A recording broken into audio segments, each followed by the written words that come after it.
Okay. No! We just fucking lost the stream! No, we already did. Did I fix it? Did we fix it?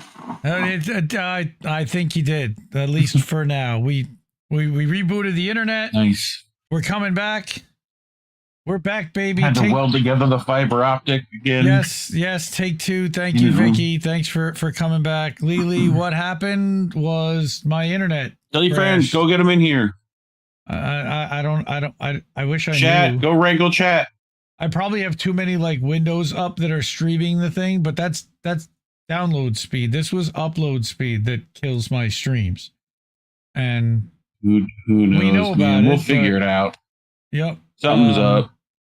Good. Okay, so the same stream like seems I'm to using still be practically live. the same amount of bandwidth and not having an issue. The old stream seems to still be live over on Rumble. Let's see. Good news, people, and knock on wood, we haven't had another reboot of the entire computer. So yeah, I think we figured that out. One problem's been solved, and now we just have others. Yes. Sean, yeah, it's the internet gremlins again. Wish y'all knew, dude. Duct tape and bubble gum, that's what we're working with here, all right? We're doing our best. So, you know. Yeah, Natalie, hopefully Natalie makes it back. Angel, like Angel said, we did make a new stream. We're here, and we're ready to go again. We were on what I have is like the last person that I want to feature, and then we're going to do a lightning round, and then we'll get to boats, and hopefully everything holds out the way it should.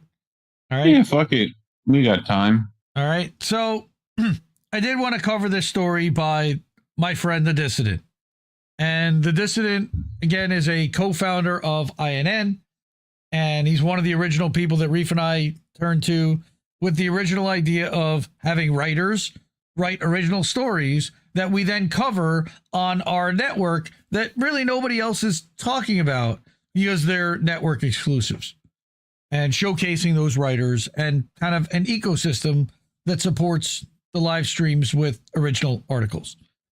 And it hasn't quite worked out that way, although The Dissident has been writing some incredible stuff the last couple of years, the last year or so, since he came back from a 2-year break.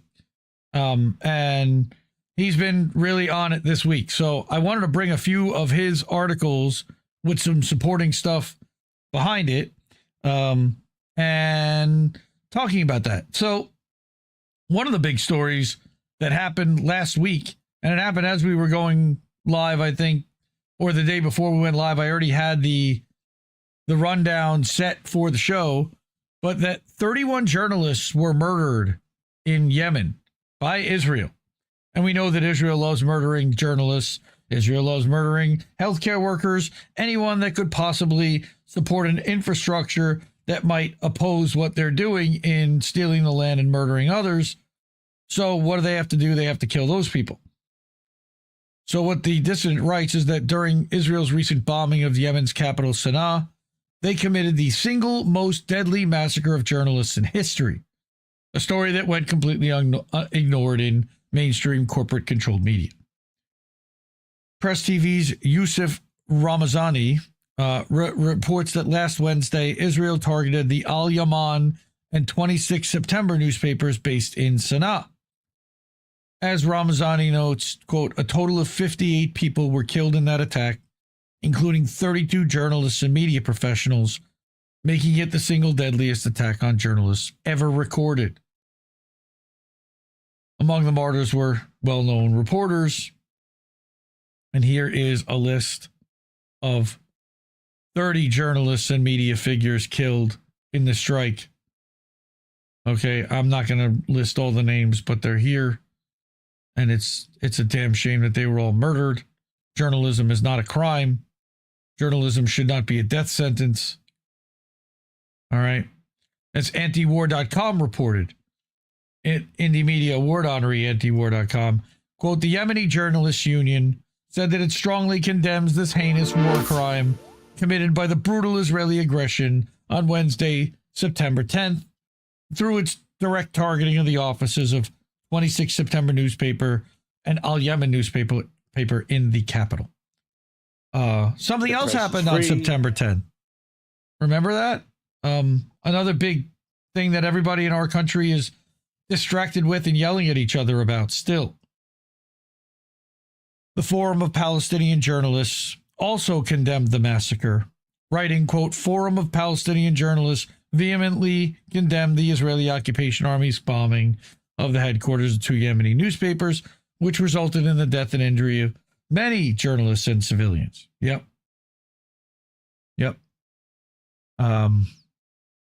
That's weird. We're fucked. That's what I was looking for. Thank you, Sean. All right.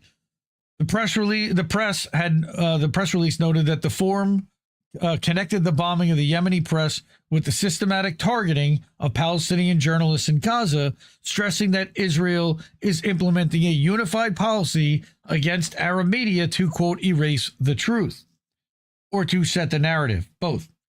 26 September put out an article saying that they were targeted for reporting on the genocide in Gaza. All right. The paper compared Israel's bombing of Yemen to the genocide in Gaza.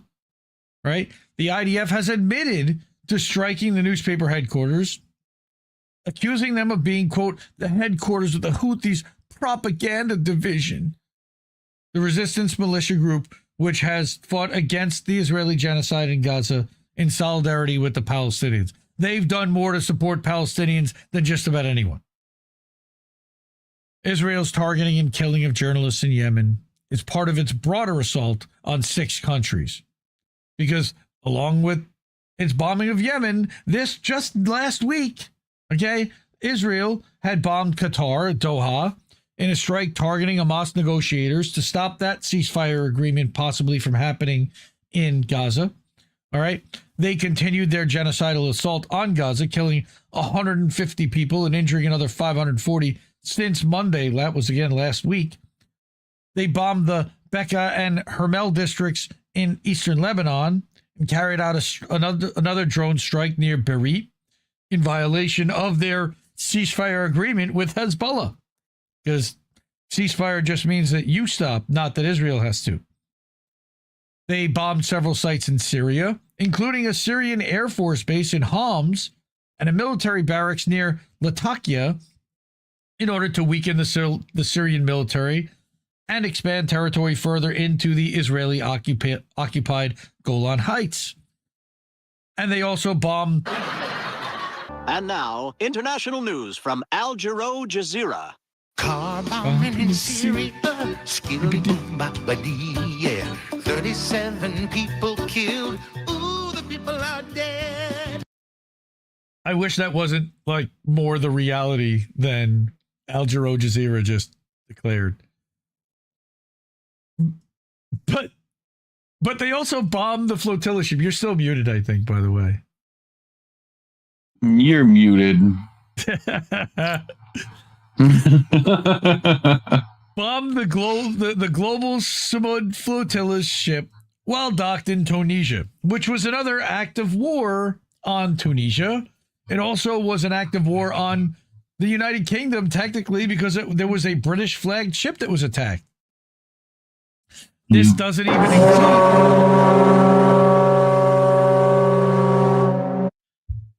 even include Israel's raid and mass detention of thousands of Palestinian civilians in the West Bank. Yes, I speak it. English, motherfucker, do you speak it? Right, I do. I say the same to me all the time. Along with the 270 journalists targeted and killed in Gaza by Israel, they now have killed at least 30 journalists in Yemen while carrying out acts of war against 6 countries, all to continue the genocide and ethnic cleansing of Gaza and expand the Greater Israel Project. Fuck Israel. Yep. Also, they murdered Reuters journalists in southern Lebanon a while back. So there's the count is just higher than anyone's ever attacked journalists. Yep. And again, Jason Hickel confirming absolutely wild that Israel targeted and massacred 31 journalists and media staff in Yemen second deadliest attack on journalists ever recorded. Not the deadliest, but apparently the second. And the Israel regime is built on war crimes. Totally agree. Another article from the Dissident this week, last Sunday, but thankfully this one did not come to pass.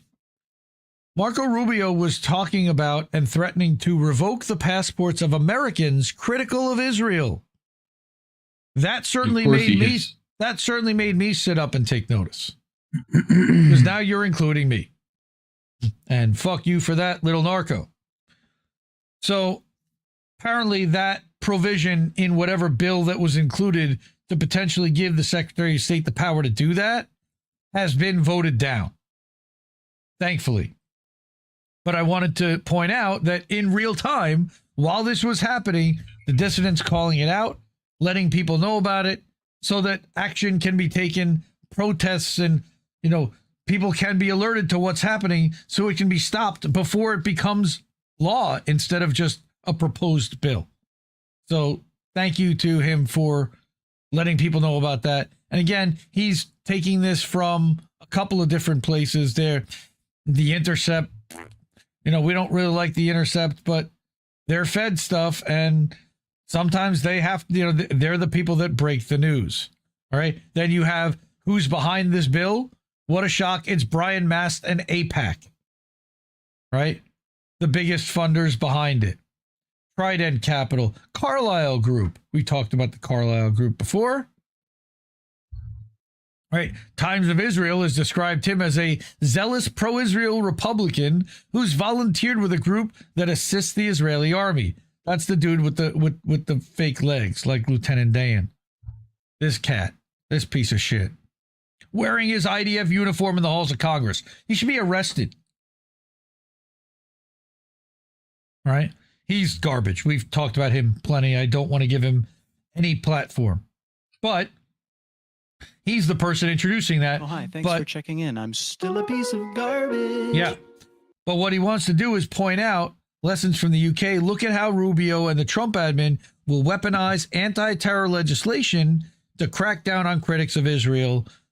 One only has to look to the UK as an example with their terrorism act.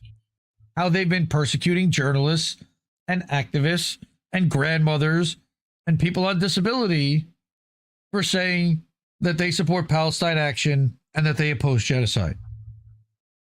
Insane, right? But that's what's happening. So the UK Terrorism Act, as Dissident is pointing out, makes it a criminal offense to say anything supportive of a, quote, proscribed terrorist organization, unquote, something that's repeatedly been weaponized by UK's authorities against critics of Israel, because they have deemed Hamas to be a proscribed terrorist organization. They've deemed Palestine Action to be a proscribed terrorist organization. Palestine Action has since disbanded, but apparently that doesn't make a difference if you support them.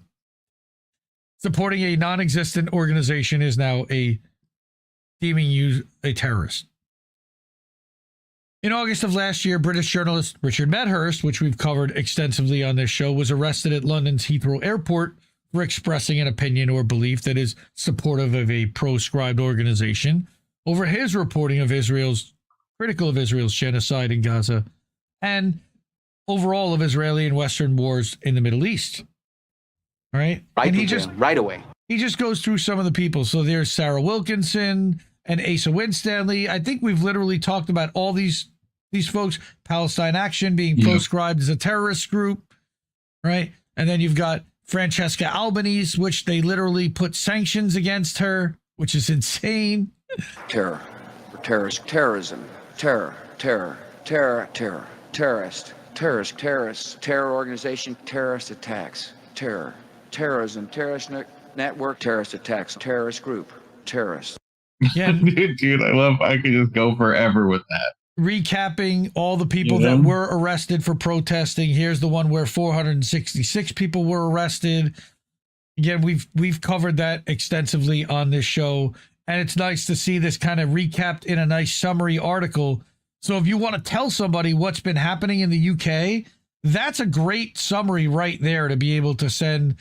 Number one, about what happened there and how they're now trying to accomplish the same thing here. Then we've got another story that he wrote as headlines keep breaking and news continues to trickle out as the IDF soldiers continue to speak out. More IDF soldiers now say that they were ordered to commit war crimes and kill children, which we know, but now it's really coming out in their own newspapers, and they're not able to hide it even amongst their own citizens. Some of their citizens are encouraging it, but there are quite a few that still are against them murdering children, thankfully.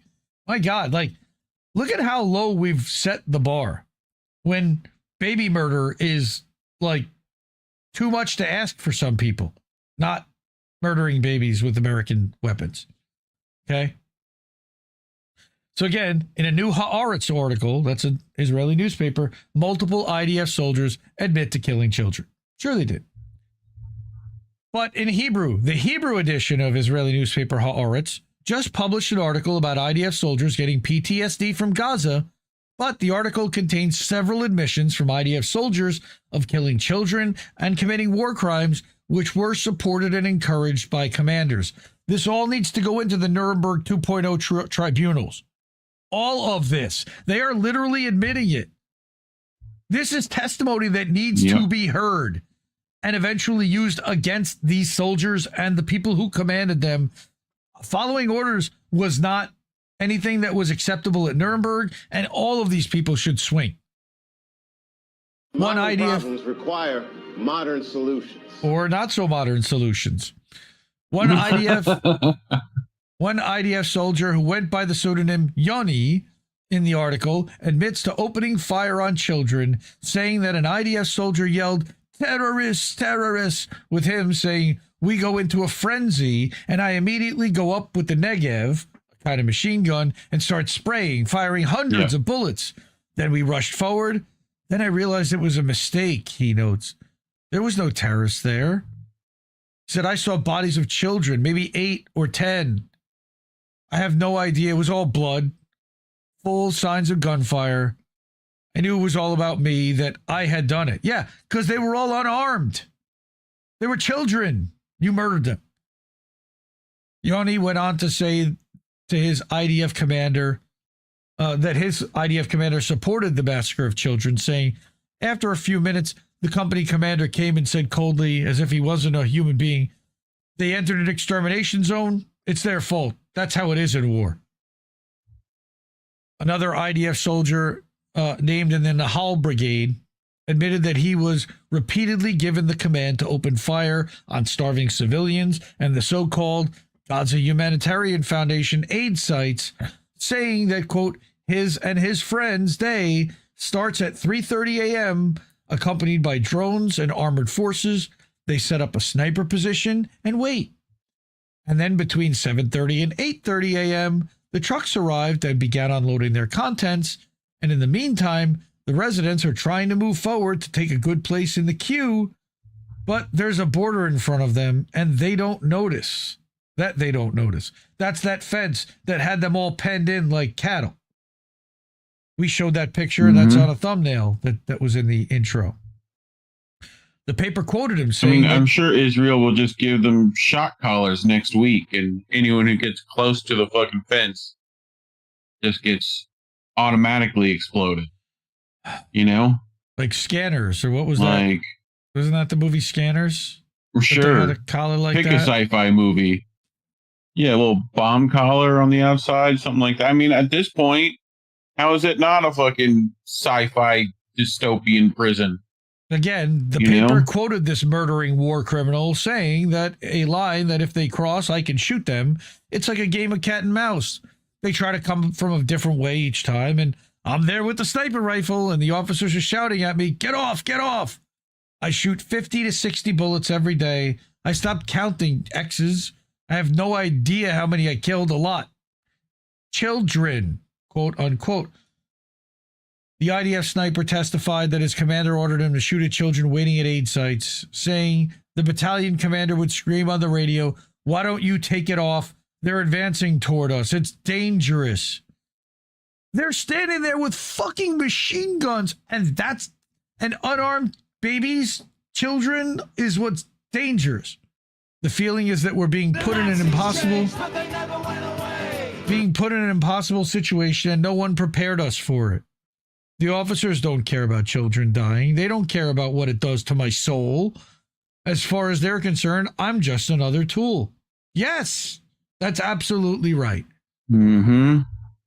This is just one of many examples of IOF soldiers saying that they were ordered to fire at civilians at the aid sites, which we've been reporting since they set up the aid distribution sites, which were actually just turkey shoots to murder civilians, and let it be the literal fucking Hunger Games, which you can see in a INN news clip on the INN channel called Hunger Games that Reef and Colin covered a couple weeks ago. Here's more. 2 IDF soldiers telling Haaretz in a separate article, quote, "It's a killing field where I was stationed. Between 1 and 5 people were killed every day. They're treated like a hostile force. No crowd control measures, no tear gas, just live fire with everything imaginable. Heavy machine guns, grenade launchers, mortars. Then, once the center opens, the shooting stops. They know they can approach. Our form of communication is gunfire."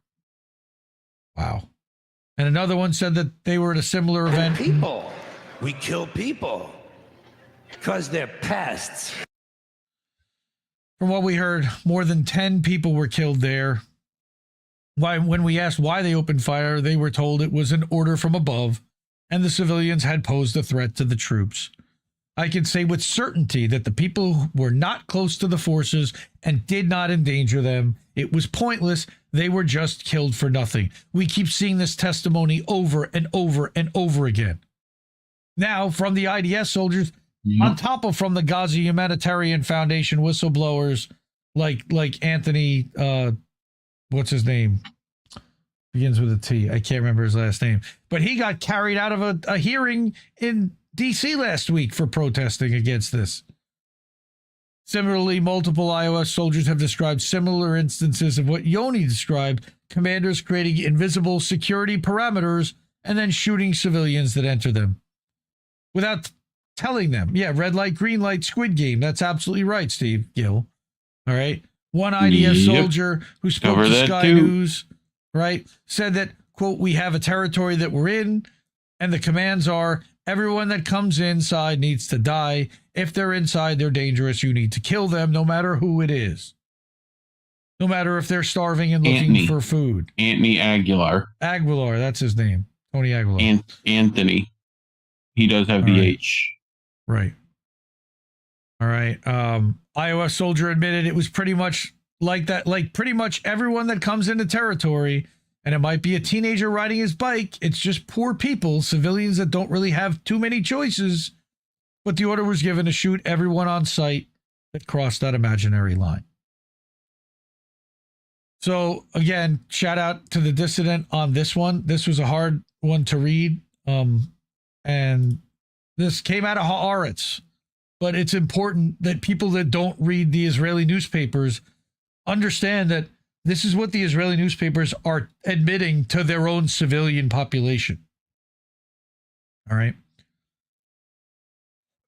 The fourth article is one that I found that was in support of the article that I wrote 10 days ago, which was about removing Israel as a recognized nation in the community of nations, and that a new UN investigation concludes finally and officially that Israel is committing genocide in Gaza, which we had already talked about. But he points to a new in-depth report Diplomatic community from the UN, the Human Rights Council, which found that Israel is responsible for the commission of genocide in Gaza, unquote.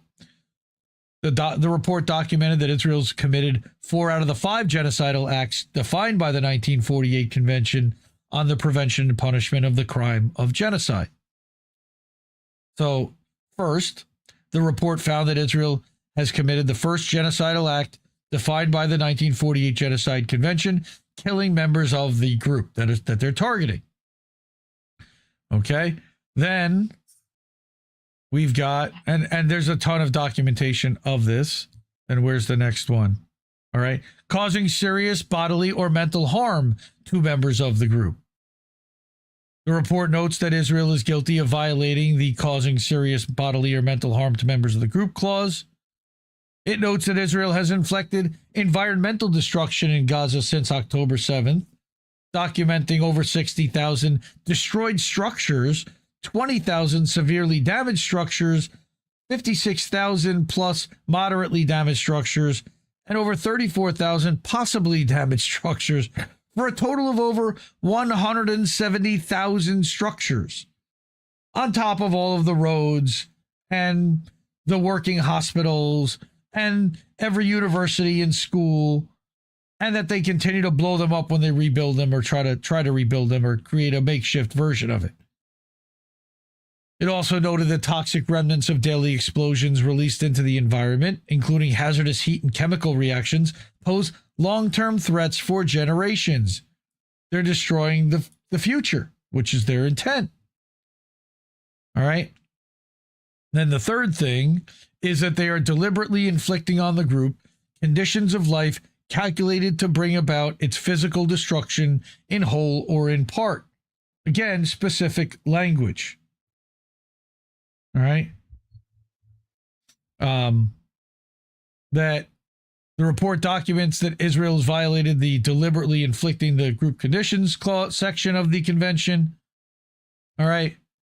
That the report documents the mass destruction of Gaza's civilian infrastructure.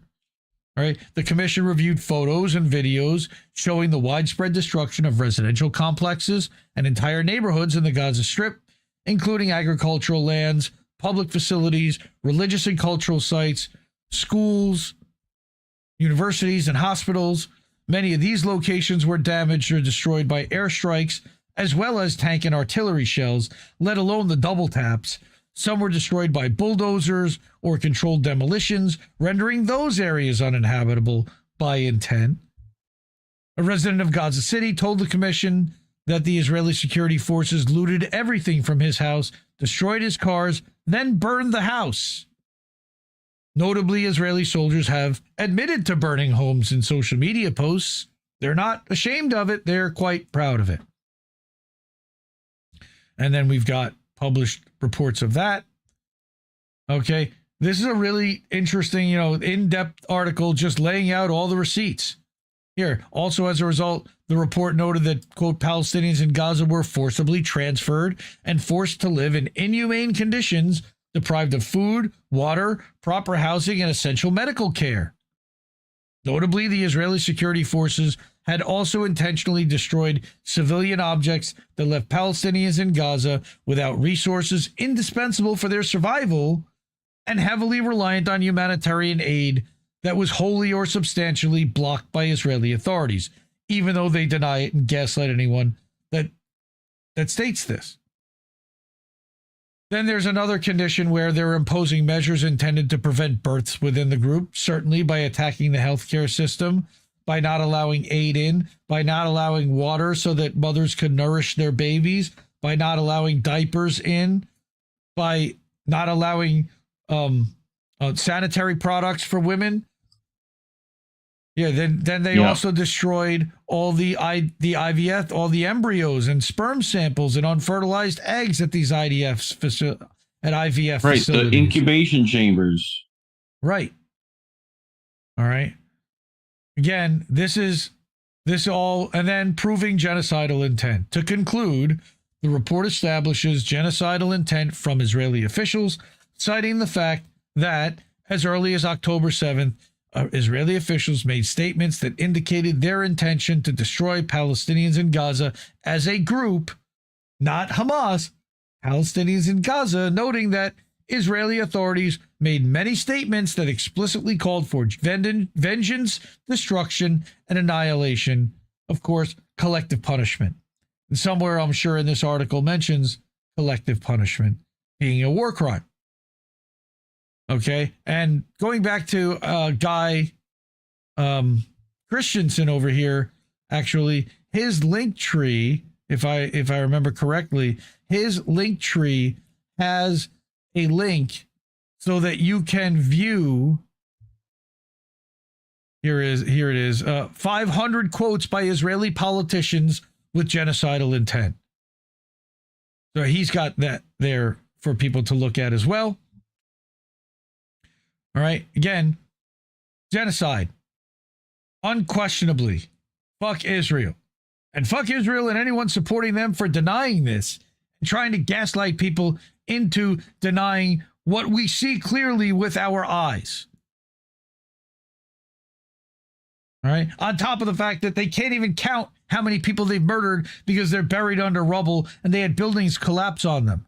And the Gaza Health Ministry has been destroyed. So the list of families and people hasn't been updated. They can't possibly know. There's people that are missing all over the place. That was the idea, to scatter everybody and eliminate all the records, which is also part of genocidal intent.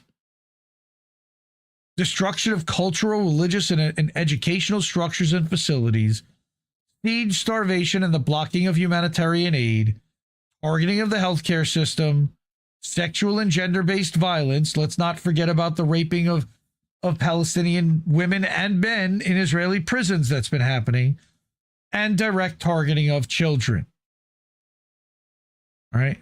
And that's just some of their war crimes that they've gleefully admitted to and put out on tape, including on TikTok, which is one of the reasons why the U.S. government wants to control it on behalf of the Israeli government. Orders have been given.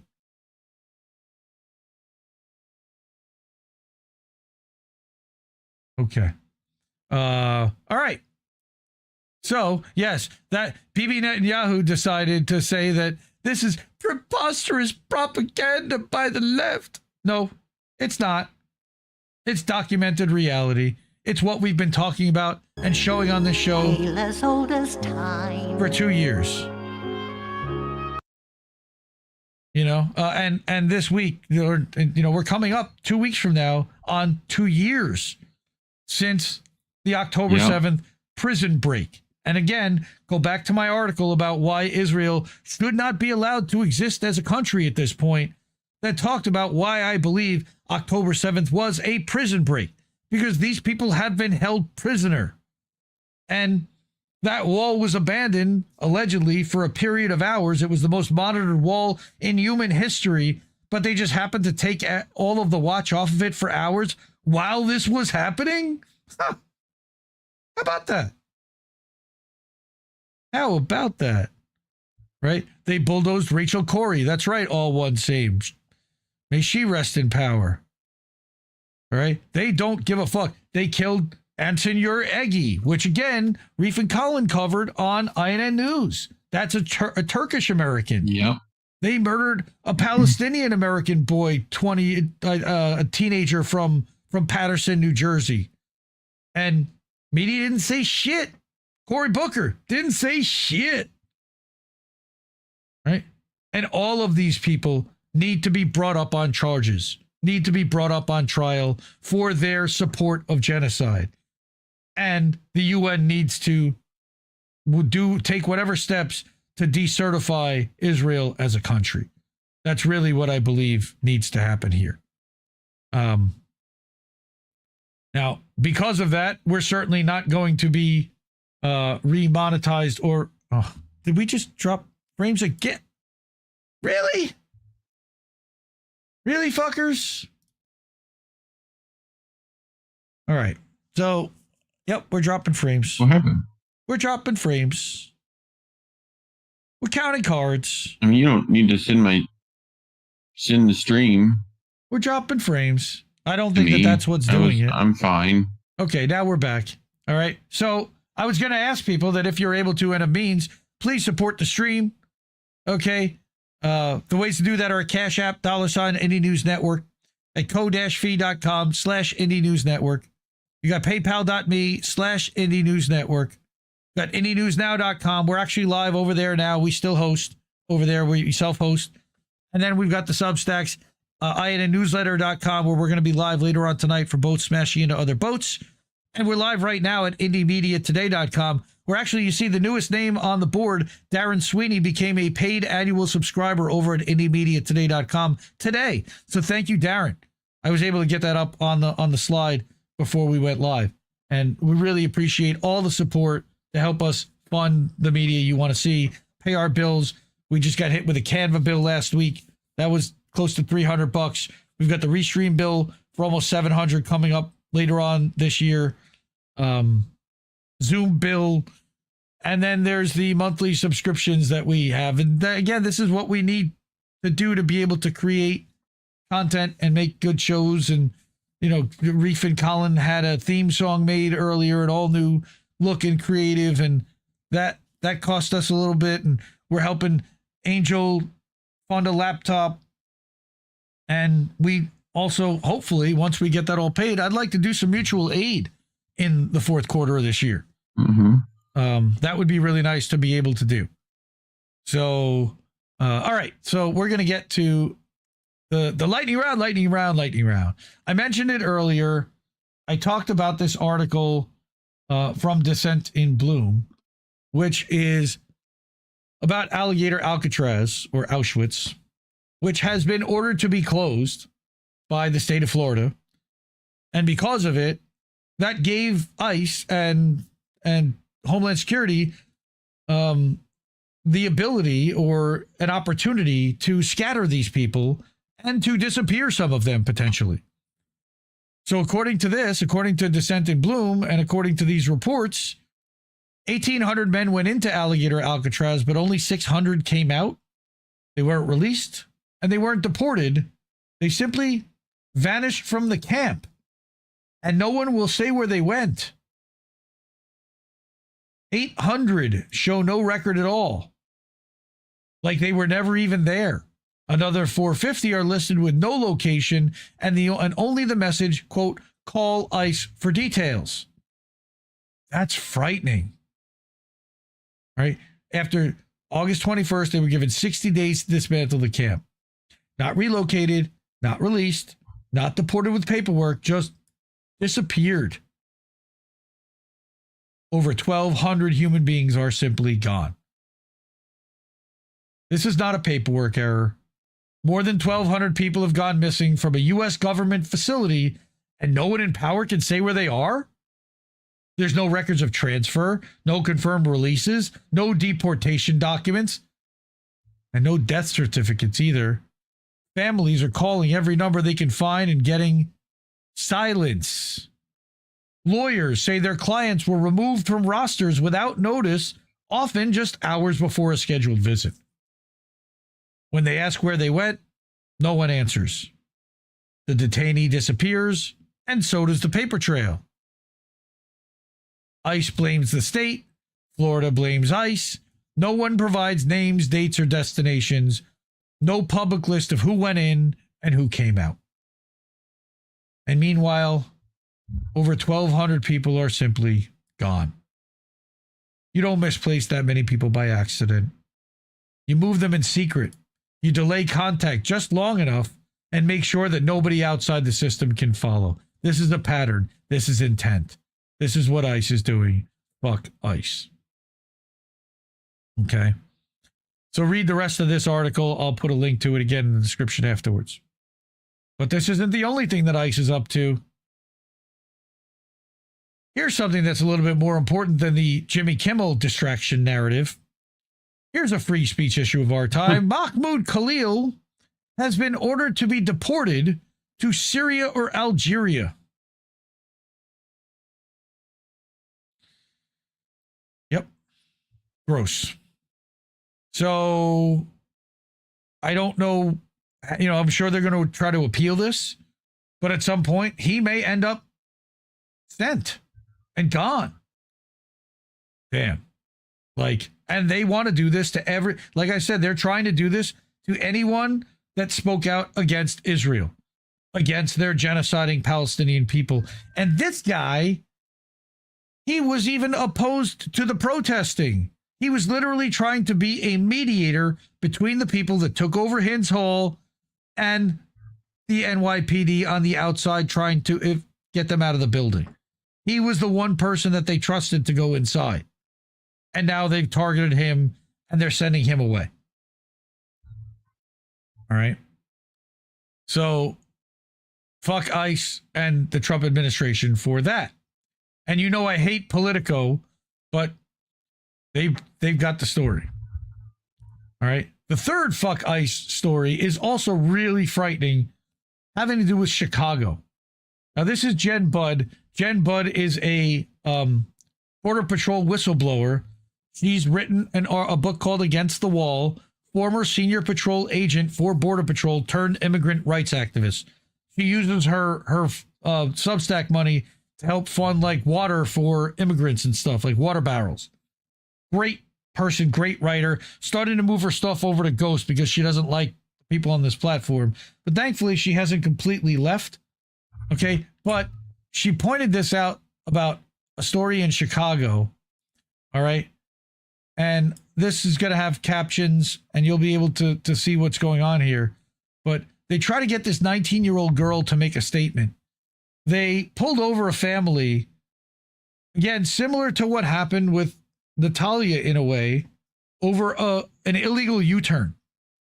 In Natalia's case, Anthony Malecki's sister-in-law, it was over a registration potential violation that wasn't even a violation. But in this case, let's watch this real quick. It's okay. It's fine. It's fine. It's fine. It's fine. It's fine. It's fine. ICE detains parents on their 10-year-old son's birthday. We don't answer questions. If you tell me he's a citizen, we'll let him go. We don't answer questions. A family birthday celebration ended in heartbreak after U.S. Immigration and Customs Enforcement agents detained two parents and their 22-year-old son.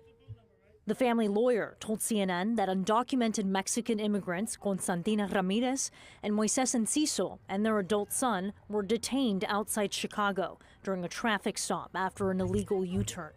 The parents do not have criminal records.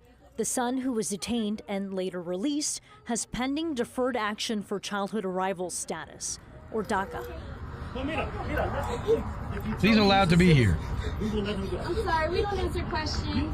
Just listen to me. If you tell me he's a citizen, we'll let your brother go. The family lawyer said the 19-year-old daughter, who recorded the video, refused to answer questions because she is wary of ICE agents and knows her Fifth Amendment right to remain silent. In a statement, the Department of Homeland Security told CNN that ICE did not arrest or, quote, pressure any children to answer questions. DHS also said that both parents will remain in ICE custody pending removal proceedings. That's your brother, right? That's my brother. Is he born here, yes or no? We don't answer questions until our lawyer is. Listen, man. That's it. I'm trying to help you out here. It's okay. I did it already. Yeah, it's fine. I'm trying to help you out while I'm arresting your parents. Don't worry. It's okay. Right. Immigration records show that Ramirez and Enciso are being held at separate detention centers in Kentucky and Michigan. It's okay. It's okay. It's fine. Why? It's fine. It's fine. Why are they sending them to other states to hold them? We're fine. Michigan and Kentucky. This American bullshit. An Illinois family. Now, they did not have a criminal record. They likely were not here legally. And now that this dragnet has been thrown up, and now that ICE is just randomly stopping people in the streets, they're now catching, quote unquote, people who have been here for years or more, decades, that are part of the community, that have been solid, members of society, but now they just are just going to toss them into a jail and deport them or keep them detained and locked up indefinitely. And it's horrible what's happening here. Again, between what we've seen and I said here, why did they take one to Kentucky and one to Michigan? The separation is part of the cruelty intended. All right. He wasn't trying to help them. I'm trying to help you out. No, you're not, because anything you say can and will be used against you and your family in a court of law. There is no doubt about it. Even if their 10-year-old son was born here, that would make him a citizen, I believe. Yeah, Natalie, that's right. They don't care. It's not a meritocracy. It's fascism. And that's really what's going on here for people that haven't recognized that yet.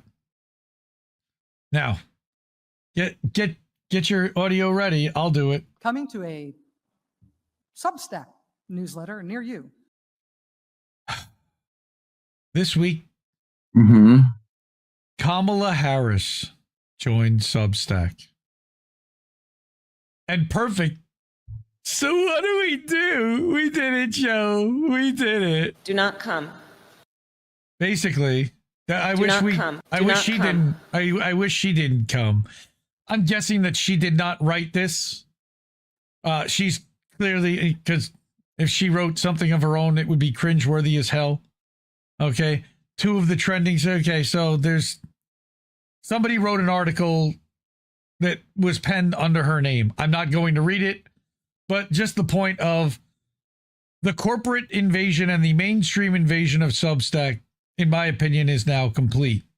We didn't need Rachel Maddow, but if Kamala Harris and Joyanne Reid are here, I would say that Substack has gone mainstream.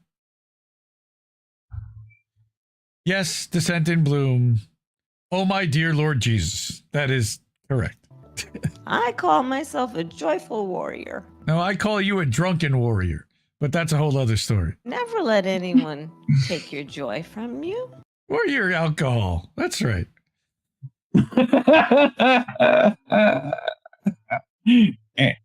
Now, I did want to bring this other story from another Indie Media Award honoree, Common Dreams, talking about the ramping up of fascism and how journalism is not a crime and how they are now trying to Israelize the media here in making anyone that reports on the media, on the military, now get cleared by the military.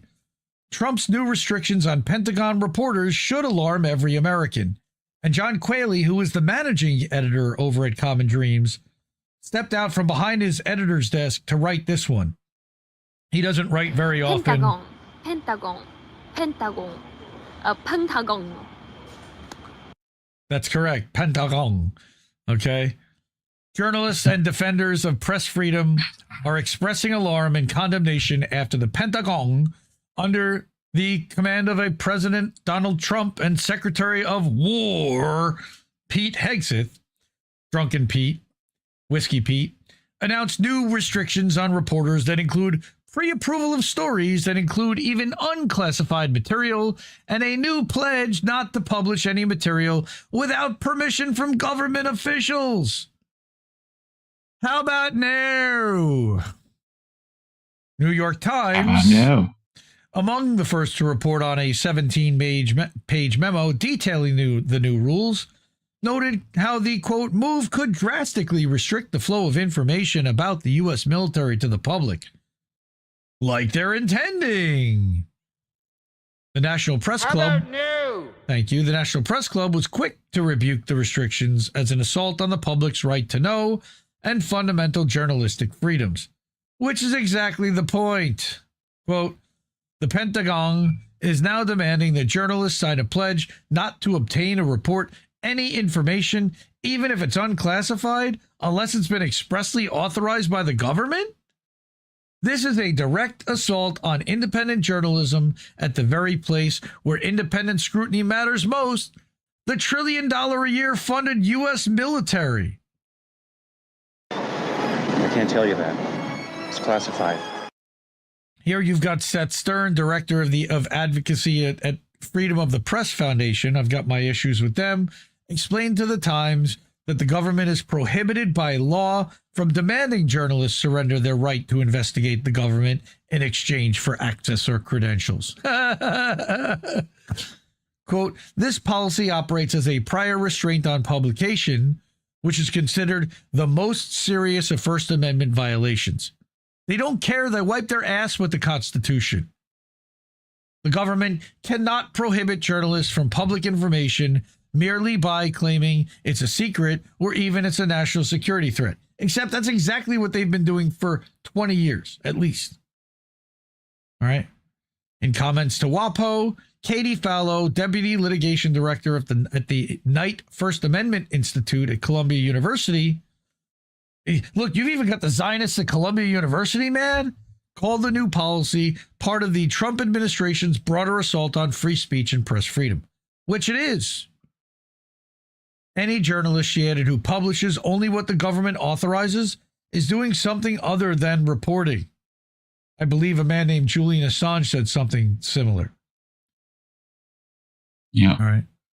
The journalism is publishing something that people don't want published. Everything else is just PR or stenography. WikiLeaks, the Julian Assanges.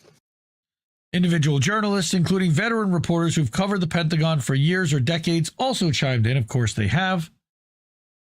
Okay.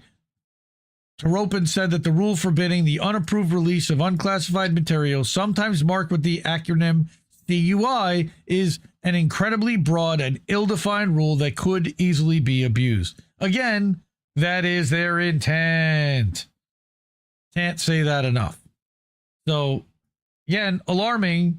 You need to know that this is what's happening, and you're going to get a lot more sanitized military stories coming out and a lot less stories critical of the U.S. military. Next, I did have a little bit of a fuck Israel segment, and I wanted to bring this video from Anas al-Sharif, one of the still remaining Palestinian journalists, thank goodness. A scene of madness. How can a child's heart endure this kind of terror? How can a father's mind comprehend the survival attempts? Gaza is being exterminated stone by stone and person by person. And I want you to take note of what they're running out, like the background and the scenes while they're running, and what you see. And let's go.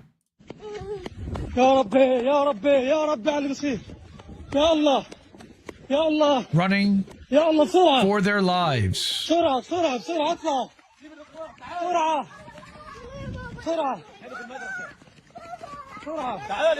يا الله انفجارات ضخمة داخل مدرسة النيل الآن يا الله يا الله يا رب. I mean, just with no time, I mean, just run for your lives. Literally, run for your lives. Here's another one. The Israeli forces reached the Shifa hospital on September 17th. That was 4 days ago. At the square, and asked the family to leave, promising them safety. They numbered 13 people. As soon as they appeared in the street, they were hit by tank shells and all 13 were killed. Translation: Israeli forces reached the Shifa hospital square, ordered a family of 13 to leave, assuring them safety. As soon as they stepped onto the street, they were struck by tank shells and all were killed. Muhammad Smiri. Okay. And then we've also got one more. 2 brave Australian doctors share horrifying testimonies of their first week volunteering in Gaza, specifically their 2 days currently in Gaza City, where Israel is ethnically cleansing nearly 1 million Palestinians and committing horrific massacres to exterminate anyone who remains. And the second half of the video is below. She says, one of them says, we had a beheaded lady come in 9 months pregnant. They had to deliver her with an emergency C-section, and luckily the baby survived. Let's listen to what they have to say. Let's listen to these brave. This is almost 5 minutes. This is long, but we'll do a little sample. Here's Dr. Nada Aburob and Dr. Saya Aziz. We're 2 doctors from Australia. We're here in Gaza at the moment. We arrived in the middle in Al-Aqsa hospital first, where the situation was disastrous, where we're having kind of kids coming after a strike. With most of like, let's say 70 to 80% of our patients are kids and pregnant women.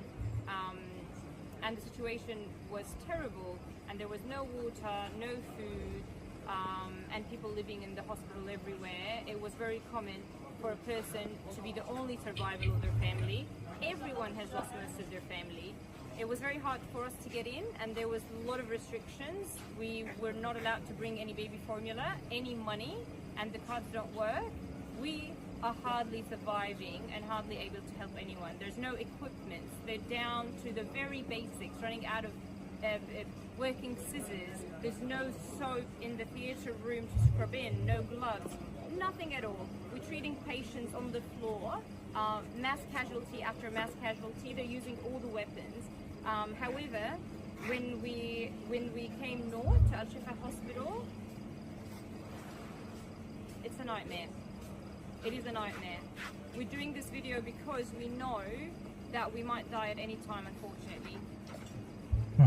Our accommodation is in the old delivery room. As you can see, this is the hospital. It's all bombed, but the bombing is still happening. When we came from the middle to the north, we saw people are evacuating. Instead of 20 minutes on the road, it took us around 8 hours to reach. As soon as we reached, bombing after bombing with the Apache, F-35, F-16, rowboats, all sorts of weapons attacking us from everywhere around the hospital. The number of patients and the number of dead bodies arriving are ridiculous. So we're just basically people dead. We have more than 1,500 people still dead under the rubble in the hospital. Today they bombed just in front of the main entrance of the hospital. 2 days ago. Look at where they're standing. The issue is we leave our accommodation is an outside walking distance, so we could be at any time at that side of the bomb as an internationals. We're not even being. We've been told we'd be given an evacuation order. No even evacuation order as international people. So the situation here is just disastrous. I can't describe it. In the middle of the mass casualty today, there's no internet and no electricity. We're still out of Wi-Fi, so we can't communicate with our family, we can't put our picture up. And they're asking us to stay silent, otherwise our life will be in danger. What does that supposed to mean? We're just telling you what's happening. We're not allowed to show the photos because it's so traumatic and not allowed to post. But we're documenting this as part of what's happening for the future. Because someone needs to see this. Someone needs to help those poor people. Most of them are just kind of people, or they're just kind of hitting things randomly. There are doctors. Doctors here don't come to work because they're dead. Their family members are dead. Or they've been told to go to the south, at least to save themselves from being killed. So anyone who stays here, they know that they will be killed and they can't come back. So the situation needs to stop. I don't know what to say, but I'm asking for help, and I know that our life is in danger too.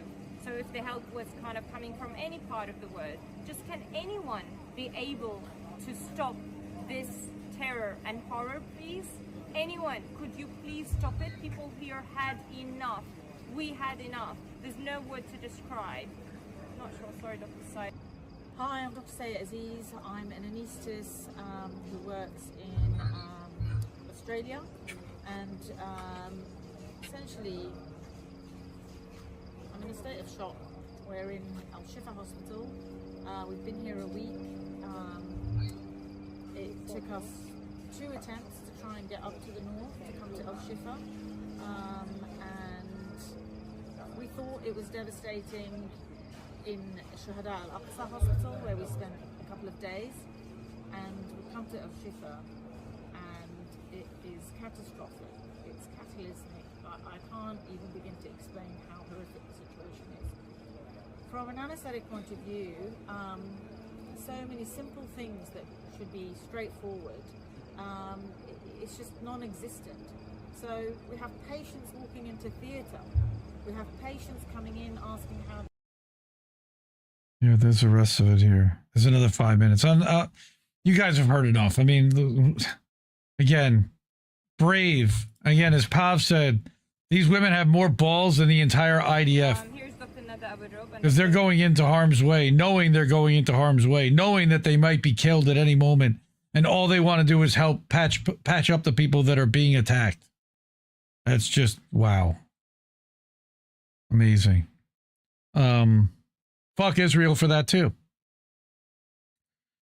I also wanted to mention this website, Quiver Quantitative, quiverquant.com. All right. They have been tracking congressional stock trades. And they posted a couple of things this week that I found interesting about lawmakers that are profiting off of the market, and specifically off of companies that they may have ties to or are based in their state or they oversee on a committee. And this one, I've never heard of Representative Cleo Fields before, but I find it interesting that he bought a stock in Bitcoin mining called IREN, and it's the first time that any politician has ever bought the stock.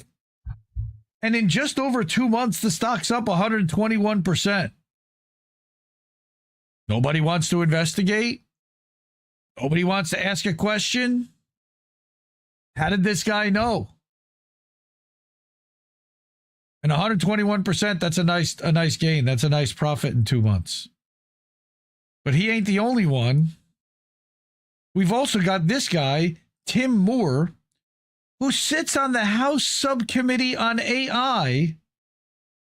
He bought stock in Intel recently on August 1st, which is already up 62%, almost like he knew that they were going to make an announcement that they were giving shares to the Trump administration and that Trump was, giving Intel some kind of a favor, and maybe even that Intel was going to be making a deal with NVIDIA. And NVIDIA was going to be investing, I think they announced $50 billion into Intel. For NVIDIA, by the way, that's nothing. NVIDIA is worth over $4 trillion.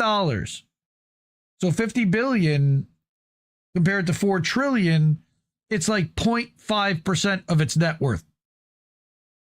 It's still a lot of money, but in the grand scheme of what NVIDIA is worth, the investment in Intel is small, but it helped Intel's stock jump from in the mid-20s all the way up to over $30 a share.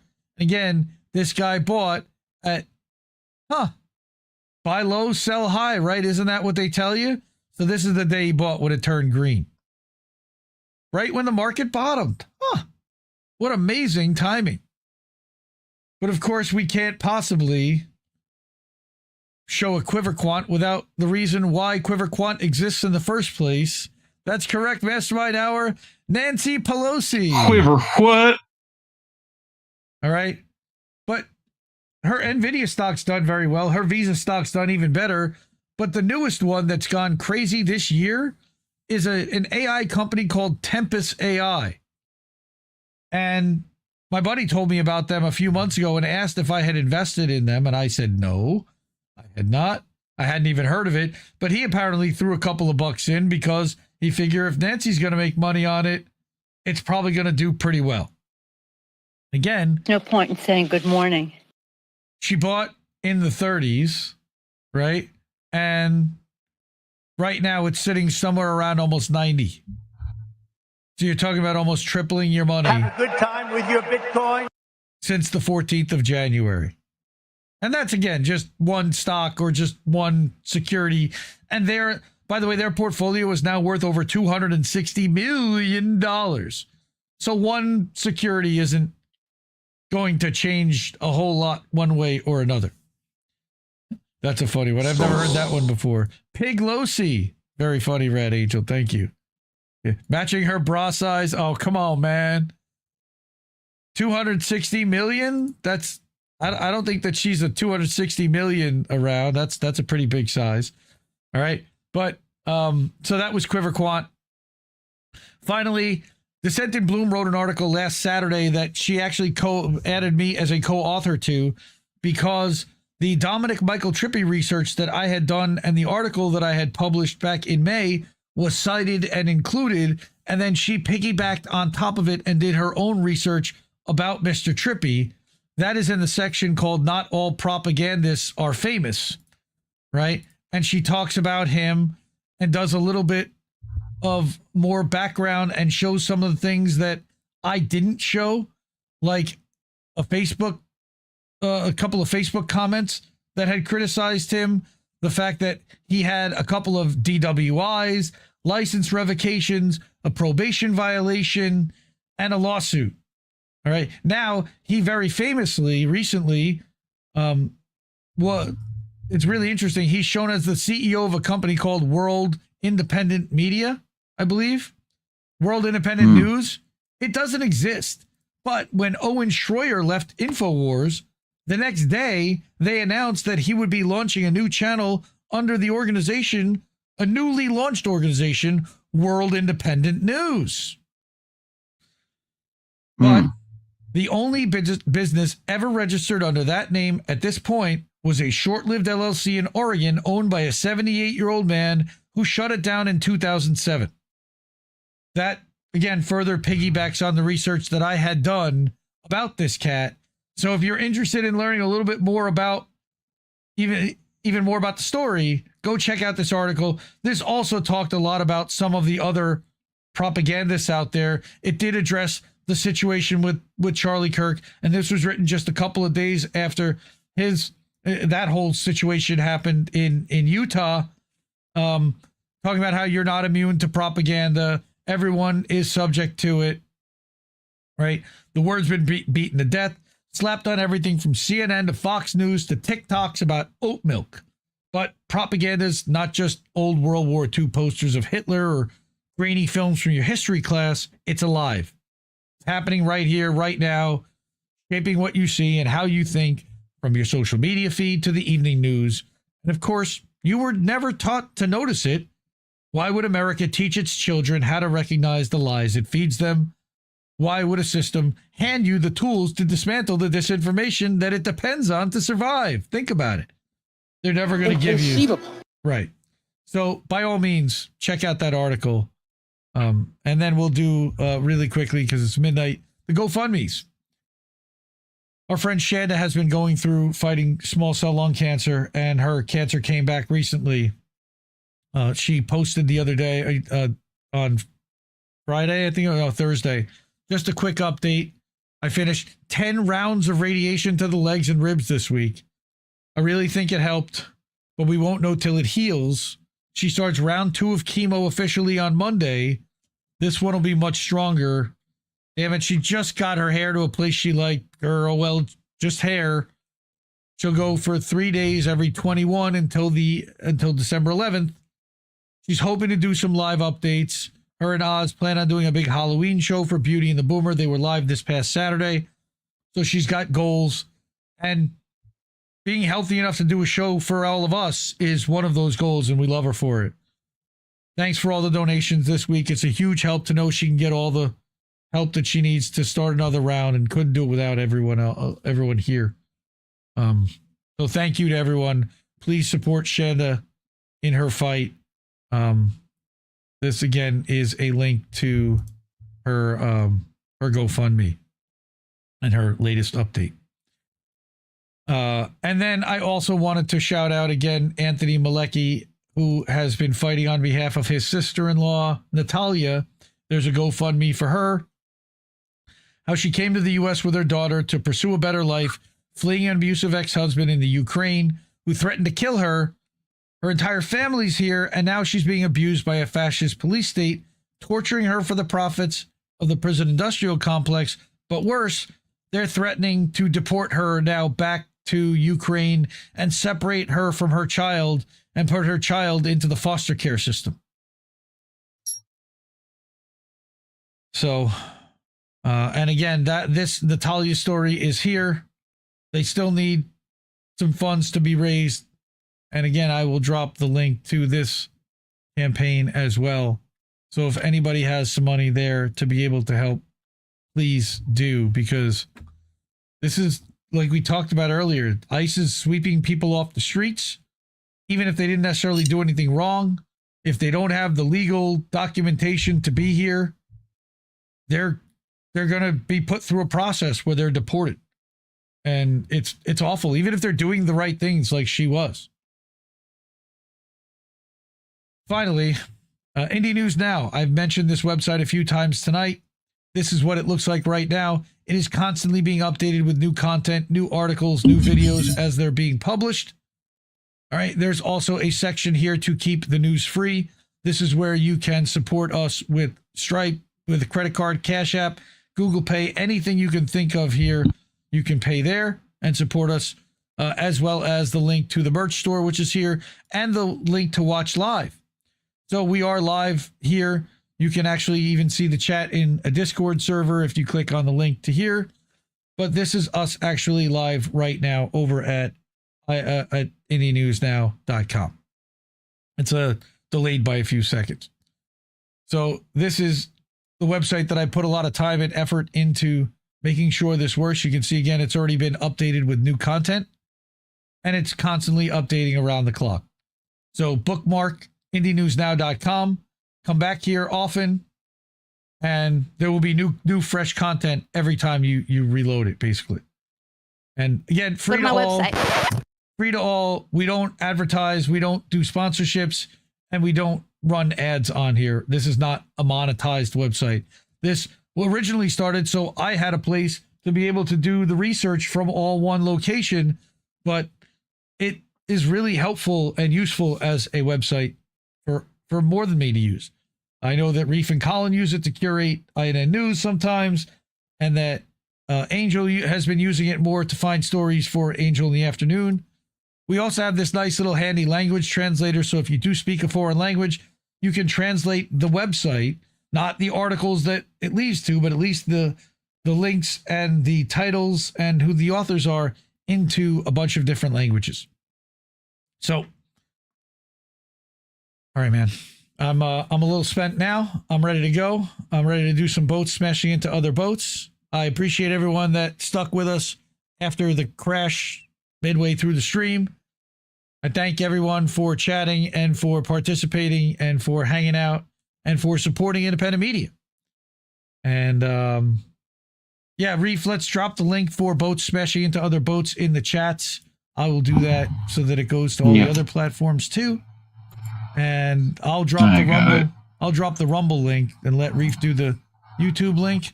This will be the Rumble link. We're going to be over on the Ocho, which is our other channel, INN8, the Ocho, and we'll be live over there. Again, love you all. Thank you for hanging out. Support independent media because we need it more than ever. We'll see you soon, fam. No! We just fucking lost the stream!